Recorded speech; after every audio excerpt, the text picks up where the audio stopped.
Hello, everyone. Welcome back to the Garden Girls podcast. If you're new here, our names are Meg, Dagny, and Amy. And tonight it is a very special episode because we are venturing into the dark side of gardening with plants that don't just grow, they kill.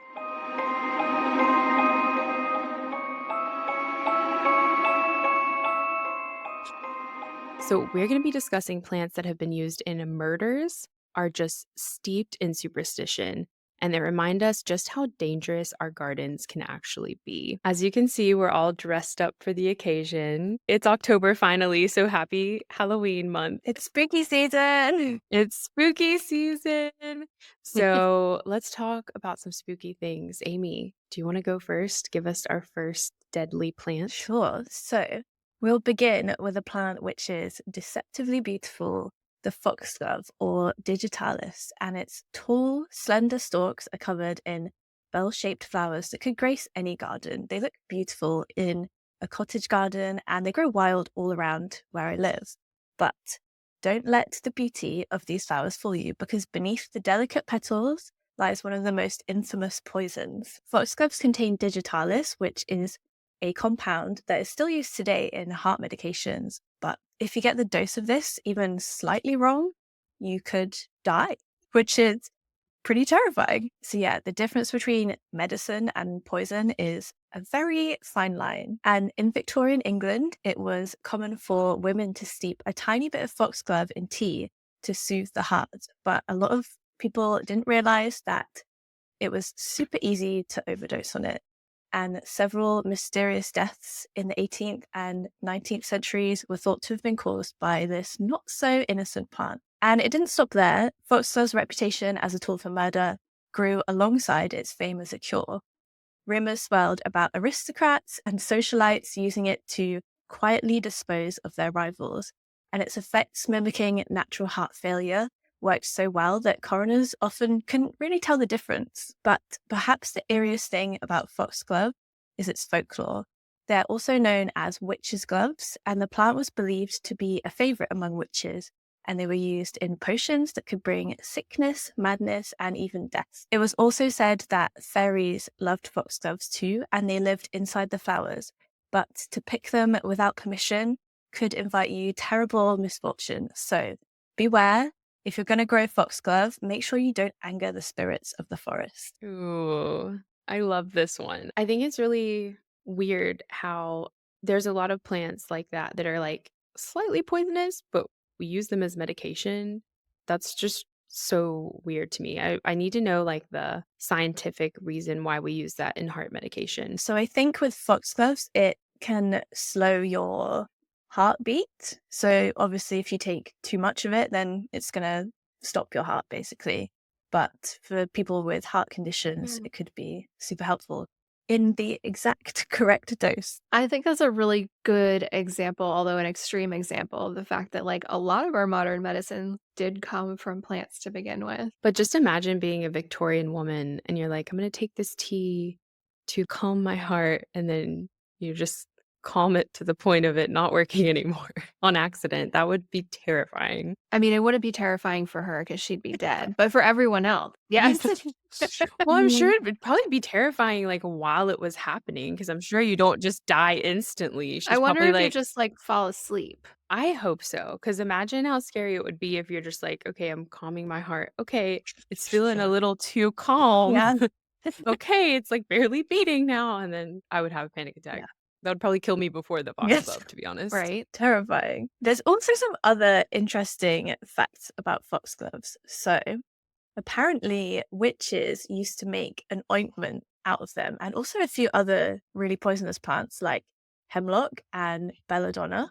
And they used to rub it on their legs to make them fly or get high. So that's interesting. But also, have you guys heard of like one of the ways that witches got the trope of flying on broomsticks? Please I don't do think tell. I don't know how true this is, because I've heard a few different stories as to why people say witches fly on broomsticks, but this one's probably my favorite. So the ointments that got them high, or the psychoactive substances, because they contain things like foxgloves and hemlock, which is poisonous to take orally, they used to put those ointments on places with thinner tissues, like like their Oh, genitals, and they used to use interesting. tools to put them there, like Oh. broomsticks, apparently. It's Oh. very resourceful. Yeah, Okay. allegedly. That's Okay. one of the takes on that. You know what? Good for Yeah. them. I don't know what I was expecting. I wasn't expecting that. That's so But funny. My brain immediately went there. I was like, "Oh, okay. This is the direction we're taking it." You're so innocent, Meg. no, I was just thinking about, like, being a Victorian and you're like, "I'm gonna go get Mhm. high," but instead of saying hi, you're just like, "I'm gonna go fly." Yeah. Like, that was their slang. Well, I think that's probably where the flying came from, but the broomstick part, I'm never gonna be able to look at a broomstick the same way again. don't get any ideas. You suggested it. Whatever works, works, especially in Victorian England, like I know, like, what else did they have to work with, really? but at least they had that. At least they had their Exactly. ointment. Yeah, foxgloves can also be a good companion plant. Apparently, if you plant them near root crops like potatoes, it can help them store for longer, which is interesting. I don't know how or why, but apparently. Speaking of companion planting, I want to debunk a myth because I have foxglove in my garden, and every time I would show it, I get comments like, "Why do you have crops planted next to it? Is it not going to make it poisonous?" And that's a myth. It does not make other plants poisonous. No. So everyone calm down. Yeah, I made a video about Bombshell. foxgloves and people were like, "Oh my god, you can touch it?" I was like, "Yeah, you can touch it. Just wash your hands and don't eat it.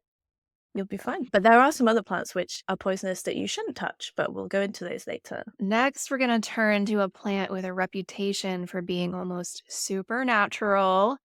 This is the mandrake. The mandrake is infamous for its human-shaped roots and for the scream it's said to make when pulled from the ground. Although, Meg, you can debunk this one. You did Google this for us, and Yes. there's no screaming. According to legend, the scream is so terrible that it kills anyone who hears it. To avoid this fatal cry, ancient herbalists developed elaborate rituals for harvesting the mandrake. Some would tie a rope to a dog and use the animal to pull the plant from the ground, while the herbalist stood at a safe distance. The poor dog would hear the scream, fall dead, and the plant would be safely retrieved. I feel very bad for this dog. The mandrake wasn't just feared, it was also highly sought after for its supposed magical properties. It was believed to bring luck and wealth to its owner, and its roots were often carved into the shape of tiny human figures which people would carry as charms. But there was always a dark side to the mandrake's power. It was also used in love potions that, if misused, could drive a person mad or even kill them. Legend has it that the plant grows only where the blood of a murdered man has spilled it,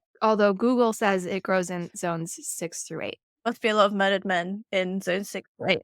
Us northerners. So if you ever come across a mandrake in the wild, you might want to leave it alone. And of course, we also have to mention the Harry Potter reference because, of course, it's a big part of Harry Potter. I feel like the garden scenes are my favorite, obviously. I love that little greenhouse they have going on. I need to rewatch that actually. All I can think of is Neville pulling out the mandrake and then he's like falling over and freaking out. And I do wonder, like, I'm I'm not like a superstitious person, but I'm like Michael Scott, I'm a little stitious.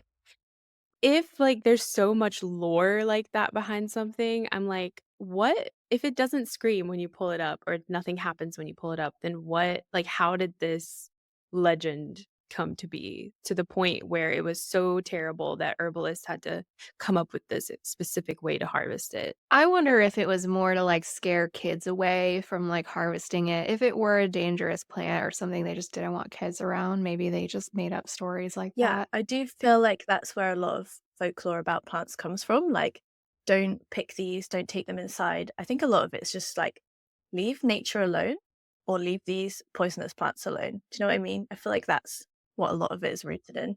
That makes sense for sure. I think it's just interesting how it becomes like this supernatural kind of thing Over over time. time. And I don't know, it's just kind of weird.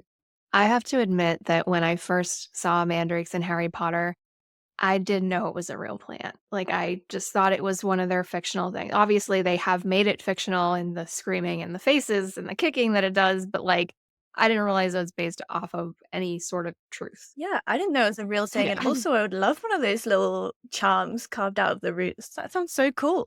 I know. Yeah, I've seen this different ways. They said it's carved out of the roots and also that it's just the root is shaped like a man, and that's why it's called a mandrake, and the drake is from dragon. I don't really understand Oh. why, but there's something to do with dragons. Do we know what it was used for in herbalism? Yeah, so apparently it's been used to treat a variety of conditions, including asthma, arthritis, colic, constipation, convulsions, hay fever, infertility, and stomach ulcers. So it seems like a very multi purpose, dangerous plant. So next we have black henbane, which is a plant that is deeply intertwined with witchcraft and ancient sorcery. So black henbane has a long history as a magical herb used in spells and potions designed to control the mind or even call upon spirits. But this dark magic comes at a cost. The plant's powerful alkaloids cause hallucinations, seizures, and in high doses, death. Black henbane was often used in love potions, but too much of the wrong ingredient could turn the love spell into a death sentence, much like the mandrake as well. In ancient times, black henbane was sometimes slipped into drinks at feasts, either to bewitch the guests or to poison them. I do not want to be a guest at that dinner party. The plant is also deeply tied to death in folklore. It was often planted around tombs and graveyards where it was believed to have the power to communicate with the dead. According to legend, inhaling its scent could allow one to speak with spirits, or if you weren't careful, bring about your own untimely demise. And black henbane grows like pretty much all over Europe. At least it doesn't grow here in the United States, so we're safe. But Amy, you need to watch out for black I'll henbane. bring some over when I visit. So I was just looking at black henbane online, and there's this article about this. They've found like hollowed out bones that people were using in ancient times to store black henbane seeds, like a pill bottle, but made of bone. Wow. It seems like that's how they stored it to carry it around and use Wow. it medicinally for many, many different kinds of things. Like literally, I'm just reading a huge list of things that it was used for What type of medicinally. bone was it? Was it They like a human bone or? sheep or goat bone, plugged on one end with birch bark tar. So resourceful. They have circumstantial evidence that burned seeds were used for medicinal purposes in Roman times. And actually, it's still currently used in prescription medications today to treat nausea and vomiting resulting from motion sickness or following surgery and in the treatment of muscle spasms. Interesting. Wow, so another deadly plant that we use for medicine. Also, I just want to say with all these love potions, were people not careful? Like if you're giving a love potion to someone that you're trying to get to love you, and then just imagine Yeah. you're giving that to them and then you end up killing them Such a instead. tragedy. I wonder how many people actually died Mm. because of that, because they were slipped a love potion on accident. Yeah, and I wonder if people found out that they were given something by someone and people thought they were trying to poison them, but they were just trying to make them love them, you know? Also, I were they know. really love potions or were these like ancient roofie situations? Like, is that the Oh. actual, like, I mean, it does say that it was sometimes slipped into drinks at feasts Mm.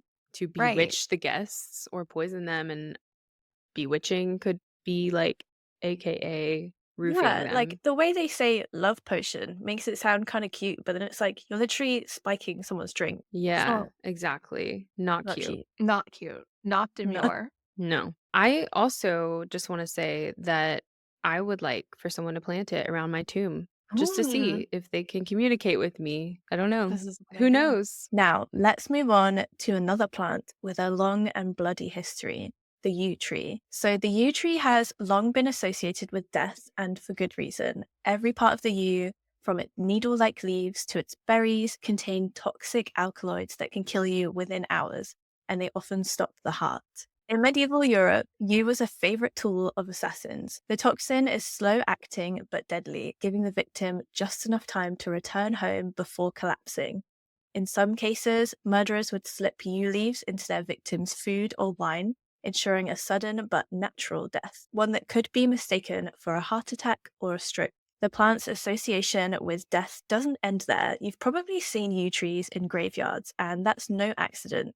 Ancient people believed that the yew tree had deep connections with the underworld. It was said that the roots of the yew tree grew down into the mouths of the dead, feeding off of their souls.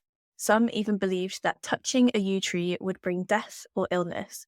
So, next time you see one of these ancient twisted trees in a cemetery, remember that it might be doing more than just shading the graves beneath it. I don't think I've ever made a note of what trees were growing in a cemetery, Mm. but now I want to go to a cemetery just to see. Yeah. I don't know if I've ever seen one. Where do they grow? They're very common in Europe. Like every cemetery around here has at least one yew tree. And actually, there's a cemetery near me, which is super, super old, and it has an ancient yew tree in it that's 700 years old. And it's very interesting because it is called the bleeding yew.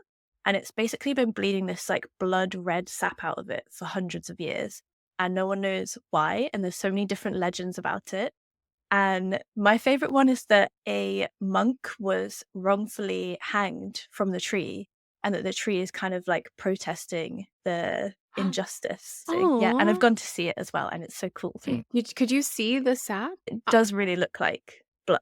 It's like proper red. If I ever die unjustly, I would hope that a tree would I'm protest. sure it would. I need to go and see it now. Yeah. Well, when you come and visit, I'll take you there. I feel like people would like steal the sap for rituals. Maybe. Mhm. But it's just constantly dripping out of there, so there'll be more. I just wonder how many people back in the day, like, actually were poisoned, but people said it was a heart attack or a stroke. Like, I Yeah. just wonder. I wanna know. It seems like it was just very common for people to just be poisoning people all the time. Yeah, I don't like how did that become not a thing? Like, when did we just decide, like, oh, actually, killing people is kind of bad? Yeah, I think maybe because as medicine has modernized, like, maybe now people just don't get away with it as much, like, we Mhm. can actually be like, "Yeah, you did have a stroke, or you did have a heart attack, or you were Yeah, poisoned." Yeah, they can test for it. Yeah, back then they didn't know, so they were just like, "It's probably a heart attack." that's true. Meanwhile, they were poisoned. Yeah, like we just don't know this information now, but clearly this was like quite common years ago to know about all Mhm. these things that are great for a love potion. Or murdering someone. And our podcast is doing its part to educate the public. Yes. Do not murder anyone. Yeah, This is should we have a disclaimer? Yeah, Like, probably. Disclaimer, don't use these to murder people or to love potion people. let's move that to the front of the podcast. Okay, we're gonna go back to the supernatural plants again. I got all the supernatural ones, which I'm excited about. So our next one is straight out of werewolf legend. It's called Wolfsbane. And this plant's tall spikes of purple flowers were once thought to keep werewolves and vampires at bay. According to medieval lore, planting wolfsbane around your home could protect you from these nightmarish creatures. But the real danger of wolfsbane lies in its potent toxicity. Even touching the plant can cause numbness and tingling, and ingesting it leads to paralysis and death. It's no surprise that wolfsbane was often used by assassins who would coat their blades or arrows with its deadly juice. In some cultures, it was even used on hunting spears to bring down large animals, but a single slip could mean death for the hunter as well. The plant's name itself is tied to its lethal nature. In ancient Greece, wolfsbane was used to poison wolves and other predators, which is how it earned its fearsome reputation. And like many of our deadly plants, wolfsbane is also connected to witchcraft. It is said to be one of the key ingredients in witches' flying ointments used to grant Know what that means? flying Yep. ointment used to grant the power of flight during rituals. Rituals. Is that what they're calling it? So Yeah. whether you believe in werewolves or not, wolfsbane is definitely a plant to keep at arm's length lest you become its next victim. I just can't get over the witches thing. I love that you led with that too. So it's really going to carry us I through this know. whole journey. So, where does wolfsbane grow? Because I don't think I've ever seen it. I think I've only ever heard of it in like, was it in Twilight? Or do they, maybe they mention it in Vampire Diaries. I think that's what I'm thinking of. Yes, it is in Vampire Diaries. It actually grows native to North America. I've never seen it myself, but it Yeah. grows in zones 3 through 8.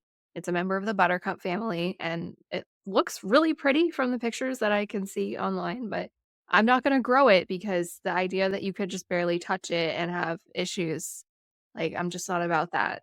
Also, I was saying in an episode a while ago about the words at the end of the names of plants, like, or dog rose means it's only good for the dog.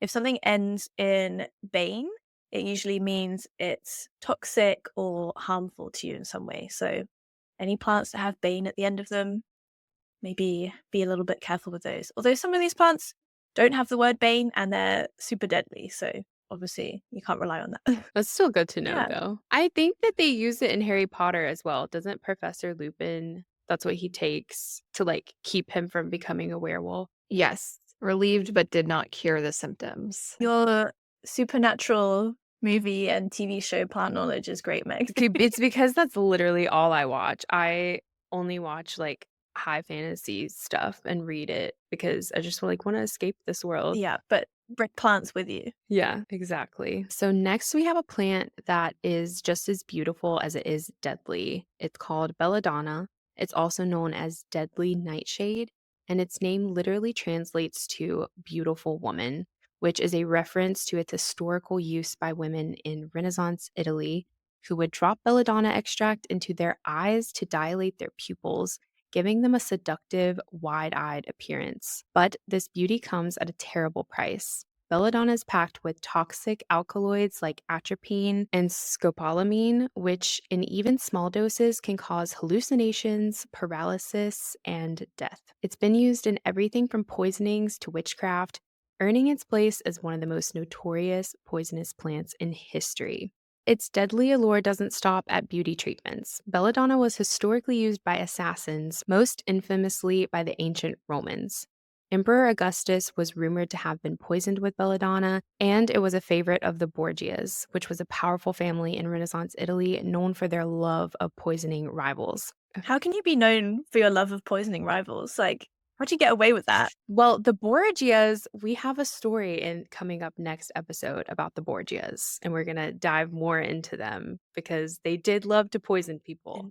And it was said that they had a private garden that they would make their concoctions. And it doesn't seem like something I would want to be poisoned by because the symptoms of belladonna poisoning are terrifying. The victim may experience blurred vision, dry mouth, fever, and delirium, followed by a slow descent into paralysis and then eventually death. Oh. What's even scarier is just touching the plant can be dangerous as the toxins can be absorbed through the skin. So it's no wonder that in folklore, belladonna is linked to dark magic and witchcraft. Witches were said to use it in flying ointments. Again, we come back to the flying It always ointments. comes back to the flying ointment. Literally have never heard of these flying ointments until doing this episode.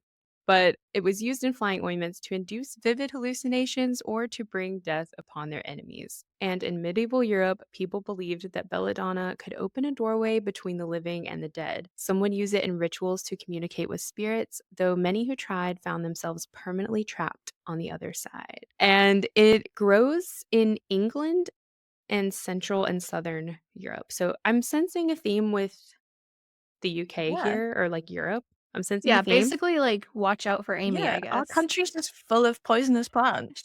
She may look innocent, but she's got all the tools at her disposal. Also, all of this history that we've been given is very, like, Eurocentric, and I'm curious if we had someone with more knowledge of maybe indigenous practices, what we might have to share, Yeah. because looking at this, it is kind of Eurocentric. Like, I'm kind of surprised that we're not seeing more about what indigenous people might have Mhm. used. But then it's like, maybe they just didn't poison each other.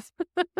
Maybe. Love. I don't know. I'm Googling, and it looks like there were quite a lot, but a lot of the articles, of course, are more about how indigenous peoples have been routinely exposed to toxic substances. But it looks like they were used often in hunting, more so than like for malicious reasons. So I did a quick Google, and it does seem like Native American people used a lot of the same ones. So poison hemlock, which I don't think that we have gone over yet, but that is one that they used a lot. And then wolfsbane as well. So there's There's a few here. They used it to poison the tips of blow darts or arrows, so usually in hunting. And then Jimson weed, which is a hallucinogenic, and it's mainly used in spiritual rituals. But it does seem like they didn't quite love poisoning as much as the Europeans did. We just love poisoning. Like poisoning people on purpose. Yeah. If I was to get rid of someone, I think poisoning would be the way, you know? Well, I think that's very statistic of you, Amy, because women are like statistically more likely to poison. It's just Yeah. cleaner. It just Yeah. makes Just make a nice sense. meal. Yeah. They can enjoy that. Right. And you can kind of try to cover it up. Like, did they have a heart attack? I thought it was parsley. I picked it from the vegetable garden. I find it really interesting that a lot of these plants that are deadly are also like hallucinogens or psychoactive in the right doses. Like you're really treading a fine line there. And it makes you wonder how many of these attempts at murder maybe were just attempts to make someone appear crazy and kind of discount their reputation that went wrong. Did a lot of that in the Salem witch trials. They Was did. just trying to make them appear crazy or appear bewitched. I also liked that they used the belladonna to like make their eyes look their pupils dilated so that they looked more seductive. Like I've never really thought dilated pupils was sexy. They're like, wait, let me just look fucked up real quick. Let me just drop this poisonous liquid in my eyeballs. Well, it's crazy how much beauty standards have changed, but if you think about it, now we're injecting neurotoxins into our face, Botox. Like, it's just, there's always something that we're poisoning ourselves with on purpose. Kind of the equivalent. That's very true. Didn't even think of that. That is poison. Mm-hmm.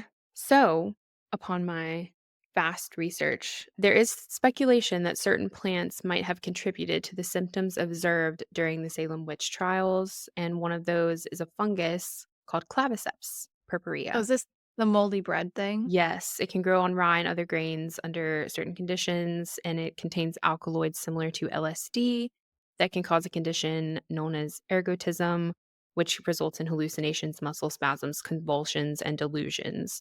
And that's kind of like how people would appear bewitched. This also says that belladonna was also used. So there we go. It's wild how the Salem witch trials have been like this normalized thing that like everyone knows about. Like obviously I live fairly close to where this happened. And so like I know people whose relatives were witches. I mean, many obviously generations ago, but they were directly impacted by this event. And it was kind of also like blown out of proportion and made to seem like, you know, dozens and dozens of women. I mean, obviously it was a terrible thing, but it was not as endemic as it's kind of portrayed, like it was kind of a smaller event. I visited Salem a couple of years ago, and I also was shocked by, like, I thought it was like hundreds and hundreds of people, which I think it was across North America because it wasn't just Salem. Right. But in Salem, I was thinking everyone was considered a witch and like was burned and stuff, but it was just like a very small group of women. And it also wasn't really focused solely in Salem. Like it also happened in towns surrounding it. And a lot of the action actually happened in a town called Danvers. So it's just funny how these things get oversimplified over time just for the sake of like tourism or whatever. I was a tourist there and it was fun. It is I fun. loved Salem. I love Salem. Honestly, it was such a cute little town. There was just something like magical feeling about it. It's weird because you know you're in this place where this tragedy happened, but Salem has definitely marketed on that, Yeah. and it's like they try to make it feel like magical and witchy and everything, but it works. Were you able to go in the fall? Yes, I went in November. Perfect. Yeah, it was. Yeah, it was I a feel vibe. like in the fall it's ideal, although right around Halloween, I've only done that a couple of times and I'll never do it again. It was a mob, like it was Yeah. mass chaos. Yeah. See, we tried to purposely avoid Halloween. That's why we Right. went in November, and it was so chill. It was like no one was there. We got to see and enjoy everything with like no lines. So I recommend going in November after Halloween. So, our next deadly plant that you've probably heard of in the context of one of history's most famous executions is poison hemlock. And this is the plant that killed the philosopher Socrates.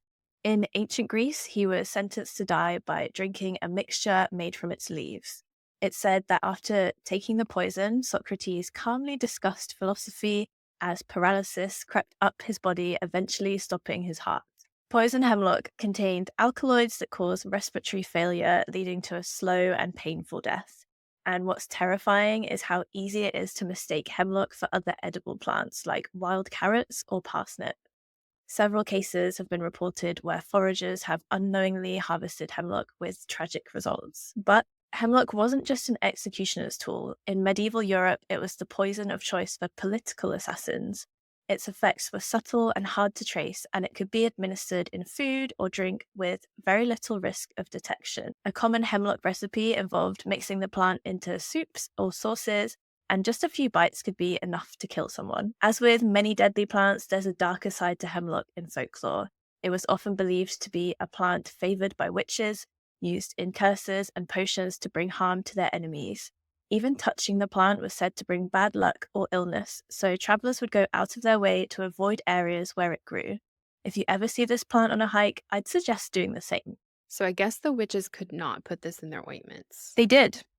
They Yeah. did? These witches be crazy. They're putting everything in these ointments. Well, that's why the ointments had to go, up there. But wouldn't that kill them? I guess they just That got the wouldn't kill them? dosage right, because you're not, eating Oh it. my I don't know. gosh. Don't try Yeah. that at home. The ointments are a bad idea. Don't try any of this at home. No.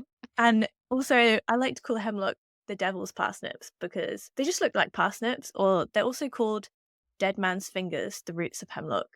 And the leaves look kind of like parsley or cow parsley. It's in that same family, so it can be quite easy to mistake for an edible plant. I often get accused of growing this in my garden online because people will see it growing next to my bees, but it's actually carrots that I let go to seed because they're so pretty. When you let carrots go to seed, it does look very nice, like these little frothy blooms, but it's not poison. I Aw. promise. So this is one that likes to grow in really damp areas. So it'll grow next to water and in damp ditches. It actually grows a lot near my house. When we first moved, we had it growing all along the stream because I have a stream running down the side of my garden. And I was kind of worried when I first noticed it because I thought, what about the ducks or the cats or whatever? But animals seem to know that they shouldn't eat it. But you do have to be careful. I have gotten rid of it in my vegetable garden because I don't want it getting mixed up with carrots and things like that. I just don't want to take the risk. We were talking about this before the episode, but we are taught here where I'm from at a pretty young age what water hemlock looks like and to stay away from it because I think kids here, we're always going in rivers, we're going to the mountains for vacation, and we're just kind of playing in mud puddles and swamps and everything. And so we're taught to identify this and look for it and don't touch it. But Amy, you were saying that you aren't taught. Yeah, I about don't it. think we're really taught that as children here. At least I wasn't, and I know a lot of other people I know weren't taught this at all, which I feel like you should be taught about the most poisonous plants that could kill you from just Yeah. eating a tiny little bit. Because kids love to eat random stuff, don't they? But also Mhm. there's another one, giant hogweed, which is in the same family. And if you rub your skin on it, if you get sap on your skin and then go into the sun, it can give you a really bad burn, like a chemical burn kind of thing. And we weren't taught that as children either. I feel like children maybe are taught that now, but that's quite an easy one to accidentally rub up against. I know people who have burnt themselves by strimming it or whatever, and those burns come back for 7 years or something every time you go in the sun. So really bad. I think after this, if I had kids, I would just be giving them a rundown. Just let's have a little lecture of all these plants you should avoid. Yeah. Because it seems like a lot of them are even toxic through touch, which is scary. Kids are just always touching things. I don't know. And putting them in their And mouths. putting That's them what in they their mouth. do. Right, Yeah. exactly. So, fun fact about hemlock. Have you heard of the phrase sardonic grin? No. It sounds familiar. So, where it comes from is basically the way hemlock works is it constricts your muscles, rising through your body and eventually ending in your face, and it pulls up the corners of your mouth, giving you this really creepy looking smile. Okay, I think do you guys follow that creator? I don't know her name, but there's a creator that does makeup looks inspired by deathly things. I think she did Hemlock, and I think she did the grin I feel thing. like I've seen I could that. be Really? I could be mistaken, but I have seen that, and I was like, "Wow, that's scary. Yeah, Ooh, that's very creepy." it is creepy. All right, so there you have it. All of these plants are beautiful, deadly, and steeped in myth and mystery. And these plants remind us that even in the garden, danger lurks just beneath the surface. So happy Halloween from the Garden Girls. Stay safe out there. Don't forget to check your garden. You never know what might be growing there. And you can follow us on Instagram, TikTok, YouTube, Spotify, and Apple Podcasts. And we will see you in the next one.